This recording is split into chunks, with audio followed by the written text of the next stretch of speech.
নিম্নমানের কাজের জেরে সামান্য বৃষ্টিতেই ভেঙে পড়ল নবনির্মিত স্টল। আর এই ঘটনাকে কেন্দ্র করে দক্ষিণ ত্রিপুরার শান্তির বাজারে শুরু হয়েছে তীব্র চাঞ্চল্য ও ক্ষোভ। জানা গেছে, শান্তির বাজার জেলা হাসপাতালের সামনে বন দপ্তরের জায়গায় পৌর পরিষদের উদ্যোগে টিফিন ও ওষুধের দোকানের জন্য একাধিক স্টল নির্মাণের কাজ চলছিল। কিছু স্টলের কাজ প্রায় শেষের পথে থাকলেও অভিযোগ উঠেছে সম্পূর্ণ অবৈজ্ঞানিক ও নিম্নমানের ভাবে এই নির্মাণ কাজ করা হয়েছে। অভিযোগের তীর ঠিকাদার নিতাই বৈদ্য ও পার্থের দিকে। স্থানীয়দের দাবি, সামান্য বৃষ্টিতেই নতুন স্টল ভেঙে পড়ায় নির্মাণের গুণগত মান নিয়ে বড় প্রশ্ন উঠে গেছে। এই কাজের দায়িত্বে থাকা শান্তির বাজার পুর পরিষদের ইঞ্জিনিয়ার অতীন্দ্র রিয়াংয়ের ভূমিকাও এখন প্রশ্নের মুখে। ঘটনার পর সামাজিক মাধ্যমেও ক্ষোভ উগরে দেন স্থানীয় যুবক মিঠুন নমো। তার অভিযোগ, দ্রুত অর্থ উপার্জনের লক্ষ্যে নিম্নমানের কাজ করা হচ্ছে এবং সেই কাজে প্রশাসনিক মদতও মিলছে।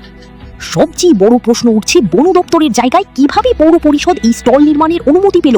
স্থানীয়দের একাংশের দাবি, পুরো বিষয়টি তদন্ত করে দুর্নীতির সঙ্গে জড়িতদের বিরুদ্ধে প্রশাসনের কড়া ব্যবস্থা নেওয়া হোক।